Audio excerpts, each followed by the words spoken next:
Hi everyone, এবার তোমাদের second semester Calcutta university political science honours টেক টু পেপারের সাজেশনস দিয়ে দেবো। সো এখানটায় পার্টিকুলারলি মোস্ট ইম্পর্টেন্ট প্রশ্নগুলো বলে দেবো, আর আগের বারে কোন কোন প্রশ্নগুলো বেসিক্যালি এসেছিল যেগুলো তোমাদের এবারে পড়তে হবে না, দেন সেটা একটুখানি বলে দেবো। তোমাদের কোশ্চেন প্যাটার্নটা একটুখানি বলে দিই। তোমাদের টোটাল হচ্ছে কি যে চারটে আর চারটে আটটা 2 মার্কসের প্রশ্ন দেয়, যে কোনো 5টা লিখতে হয়। আর মডুল 1 থেকে দুটো 20 মার্কসের প্রশ্ন আসে, একটা লিখতে হয়। মডুল 2 থেকে দুটো 20 মার্কসের প্রশ্ন আসে, একটা লিখতে হয়। মডুল 1টা একটুখানি ছোট, মডুল 2টা অনেকটা একটুখানি বড়, ওখানটা অনেকগুলো প্রশ্ন পড়তে হয়। একটা কথা তোমাদের একটুখানি জানিয়ে দিই, যদি মনে করো যে আমার সাজেশন পড়বে, তাহলে যে পরীক্ষার আগে হয়ে যাবে, দেন সেটা কেমন হয়েছে, যে কমন পড়েছিল কিনা, 20% কমন পড়েছে বা একটাও কমন পড়েনি, ওটা একটুখানি জানাবে। তাহলে আমি একটুখানি খেটে খুঁটে নর্মালি তোমাদের সাজেশন পোস্ট করবো। বিভিন্ন দাদার বিভিন্ন ইন্টেনশনে নর্মালি ইউটিউবে ভিডিও পোস্ট করে, কেউ কেউ হয়তো পড়ায় বলে পোস্ট করে, কেউ কেউ নোট সেল করার জন্য পোস্ট করবে কিছু। আমি পার্টিকুলারলি পোস্ট করি আমার ভালো লাগে বলে নর্মালি। এবার যদি তুমি ওরকম কমেন্ট টামেন্ট না করো পরীক্ষা দিয়ে এসে, তাহলে কিন্তু মোটামুটি আমার ভালো লাগে না। এবার অনেকে বলছিল পোস্ট করতে, তাই পোস্ট করে দিলাম, আদারওয়াইজ পোস্ট করতাম, যেন বাংলা পোস্ট করবো না আমি। বাংলাতে 100% কমন পড়েছে, প্রত্যেক কটা ইন্ডিভিজুয়াল অর প্রশ্ন কমন পড়েছে, কেউ কমেন্ট করেনি, নর্মালি আমি পোস্ট করবো না। তো যদি চাও পরবর্তী সেমিস্টারগুলোতে যদি সাজেশন চাও আমার থেকে, বা আমার সাজেশন পড়তে চাও, তাহলে হচ্ছে কমেন্ট করে জানিও। এবার একটুখানি তোমাদের বলে দিই কোন কোন টপিকগুলো তোমাদের আগের বারে পড়েছিল। আগের বারে তোমাদের হচ্ছে কি ভারতের সুপ্রিম কোর্টটা পড়ে গেছিলো। তাহলে এই অধ্যায়ে বা এই টপিকটাতে সুপ্রিম কোর্ট পড়ে গেছে, তার মানে কি পড়ে রয়েছে, হাইকোর্ট পড়ে রয়েছে। হাইকোর্ট তোমাদের এবার আসার চান্স আছে। ঠিক আছে, মোটামুটি একটা করে যেতে পারো রিস্ক নিয়ে, তার হাইকোর্টটা পড়ে যাবে। এবং আরেকটা টপিক আছে বিচার বিভাগীয় স্বকীয়তা এবং বিচার বিভাগীয় সংযম। এই দুটো প্রশ্ন এখান থেকে হয়, তাহলে এখান থেকে দুটো প্রশ্ন বেসিক্যালি। এবারের আগের বারে জনস্বার্থ মামলার বৈশিষ্ট্য পড়ে গেছে, অর্থ পড়ে গেছে, পরিধিও ঘুরে ফিরে দিয়েছিল। তাহলে জনস্বার্থ মামলার জন্য প্রধান নির্দেশিকা এটা, তাহলে 3টে প্রশ্ন হলো। নেক্সট হচ্ছে কি যে প্রশাসনিক আধা বিচার। এবার এই ট্রাইব্যুনালস, এই কথাটাও কিন্তু তুলে প্রশ্ন দেয়, আধা বিচারও দেয় বা টার্বুলেন্সও দেয়। তাহলে এখান থেকেই একটা প্রশ্ন, 4টে প্রশ্ন, তাহলে মডেল 1 থেকে 4টে প্রশ্ন পড়বে, এর বাইরের কোনো প্রশ্ন পড়বে না। এক যদি প্রশ্ন পড়ে আমাকে জানিও কালকে। তাহলে এখান থেকে 4টে প্রশ্ন হলো। নেক্সট হচ্ছে কি তোমাদের এর আগের বারে মডুল 2 এর কথা বলি। মডুল 2 এ এই টপিকটা তো পড়ে গেছে। মডুল 2 এ এই টপিকের মধ্যে অনেকগুলো টপিক আছে। এই টপিক থেকে তোমাদের পড়েছিল অর্থোদ্ধান আদালতের শ্রেণীবিন্যাস, মানে এখানটায় যে সমস্ত অর্থোদ্ধান আদালতগুলো রয়েছে, যেমন লোক আদালত রয়েছে, পারিবারিক আদালত রয়েছে, গ্রাম্য আদালত রয়েছে, এগুলো শ্রেণীবিন্যাস দিয়েছিল। বাট এগুলো কিন্তু সেপারেটলিও দেয়, লোক আদালত দেয়, পারিবারিক আদালত দেয়, গ্রাম আদালত দেয়। তোমরা যখন সাজেশনের কোশ্চেন্সগুলো দেখবে, তখন দেখবে যে জাতীয় আইনি পরিষেবা কর্তৃপক্ষ, এই প্রশ্নটা একটুখানি দেখে রাখবে, হয়তো আমি দিইনি, বাট এটা ভালো করে দেখে রাখবে। ঠিক আছে। এবং এই লোক আদালত, পারিবারিক আদালত এবং গ্রাম্য ন্যায় আদালত, এটা একটুখানি পরে দেখবে। ঠিক আছে, মোস্ট ইম্পর্টেন্ট প্রশ্নটা আমি প্রথমে রেখে দিয়েছি, বাট এটা একটুখানি পরে দেখবে। তারপরে সব থেকে ইম্পর্টেন্ট কিন্তু এই টপিকটা থেকে এই প্রশ্নটা, যদিও অর্থন আদালতের শ্রেণীবিন্যাস দিয়ে দিয়েছে। তারপর হচ্ছে কি তোমার অল্প অর্থন আদালতের কাঠামো আর এখতিয়ারি বিষয়বস্তু দিয়ে দিয়েছে। ঠিক আছে, নর্মালি তো মানে কাঠামো দিয়ে দিয়েছে, তারপর হচ্ছে কি তোমার শ্রেণীবিন্যাস দিয়ে দিয়েছে, মানে সাংবিধানিক বিধান দিয়ে দিয়েছে বা কিছু।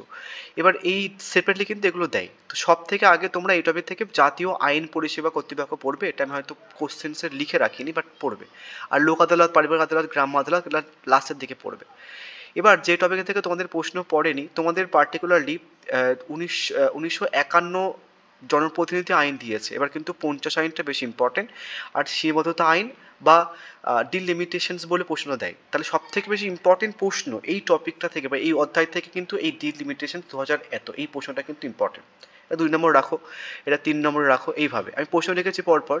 নেক্সট হচ্ছে কি এই টপিকটা সব থেকে বেশি ইম্পর্টেন্ট টপিক তোমাদের এবারে এই অধ্যায় থেকে। এই অধ্যায় থেকে প্রশ্ন পড়েনি, মানে দল ত্যাগের যে বিরোধী আইন, ওই প্রশ্নটা কিন্তু ঘুরে ফিরে এখানটা দেয়।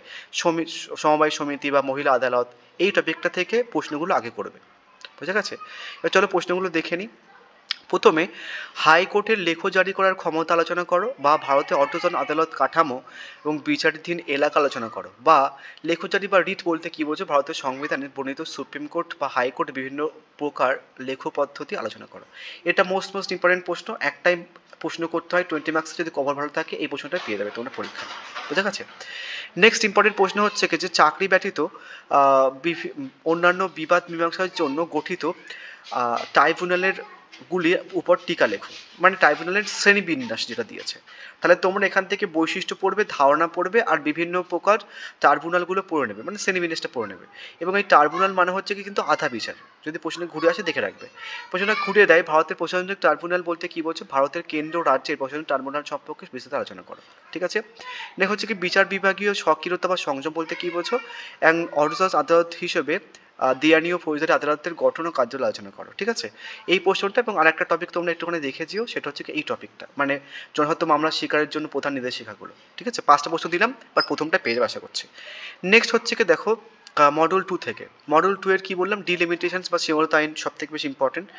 লোক আদালত ইম্পর্টেন্ট, বাট যেটা প্রথমে বলে ওটা মাথায় রেখো, কিন্তু প্রথমের ওই পার্টটা যেটা বললাম যে কোনটা আগে পড়বে মডেল 2 থেকে, সেটা ভালো করে দেখে রাখবে। সব থেকে বেশি ইম্পর্টেন্ট প্রশ্ন হচ্ছে কি মডেল 2 থেকে, এটা যদি কভার ভালো থাকে 20 মার্কসের একটা করতে হয়, তো এটা হয়তো পেয়ে যেতে পারবে তুমি। রাজনৈতিক দল ত্যাগ বলতে কি বলছো, রাজনৈতিক দল ত্যাগের কারণ উল্লেখ করো, ভারতের রাজনৈতিক দল ত্যাগের বিরুদ্ধে আইন সম্পর্কে আলোচনা করো, বা 2003 সালের 11তম সংশোধনী সাপেক্ষে দল ত্যাগ বিরোধী আইনের উদ্দেশ্য বৈশিষ্ট্য লেখো, ঠিক আছে। ভালো করে কিন্তু প্রশ্ন দেখে রাখবে। নেক্সট এটা 1 নম্বরে পড়ো। নেক্সট তারপরে হচ্ছে কি তোমরা পড়বে কি মহিলা আদালত, হ্যাঁ মহিলা আদালত, দাও লাস্ট টপিকটা কি ছিল দেখি, হ্যাঁ মহিলা আদালত, মহিলা আদালত সমবায় সমিতি আর সীমাবদ্ধতা। মহিলা আদালত, এরপরে পড়বে মহিলা আদালত, তারপর হচ্ছে পড়বে সমবায় সমিতি, ঠিক আছে। তাহলে পরপর 3টে হলো, পরপর পড়বে তিনটে এটা হলো।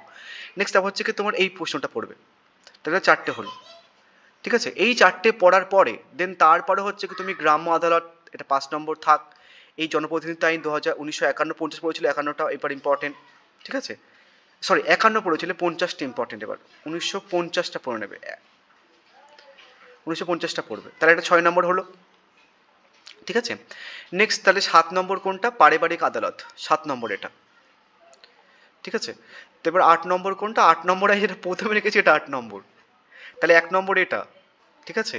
2 নম্বর এটা, 3 নম্বর এটা, 4 নম্বর হচ্ছে কি যে এটা, ঠিক আছে।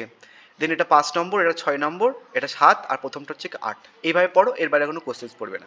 এবার চাইলে কিছু এক্সট্রা প্রশ্ন পড়ে রাখতে পারো, যেটা তোমাদের 2 মার্কসের ক্ষেত্রে হেল্প হবে, এবং 5 মার্কসের ক্ষেত্রে, বা সরি 5 মার্কস তো আসে না, মানে তোমাদের যদি প্রশ্ন একটুখানি কঠিন হয় বা ঘুরিয়ে ফিরে তাহলে কাজে লাগতে পারে। যেমন জনস্বার্থ মামলাটা পড়ে গেছিলো এর আগের বারে, আর বড় ভিউ প্রশ্ন হিসেবে, ছোট প্রশ্ন হিসেবে 2 মার্কসে ঘুরে ফিরে দিতে পারে। কীভাবে ঘুরে দিতে পারে, যে কোনো একটি জনস্বার্থ মামলা আলোচনা করো, বা দায় করার প্রক্রিয়াটি লেখো, বা নীতিগুলি লেখো, বা বৈশিষ্ট্য পরিধি আলোচনা করো, এবং কিশোর আদালতের বৈশিষ্ট্য লেখো, বা দল ত্যাগের প্রচেষ্টা আলোচনা করো, সুপ্রিম কোর্টের ভূমিকা আলোচনা করো, প্রচলিত আইন ব্যবস্থার সম্পর্কে টিকা লেখো, ভারতের অবস্থান আদালতের কাঠামো বিচারাধীন এলাকা আলোচনা করো। এগুলো এক্সট্রা বা 2 মার্কসের জন্য পড়ে রাখতে পারো। আলটিমেট এর বাইরে কোনো প্রশ্ন আই থিঙ্ক পড়বে না। So thank you.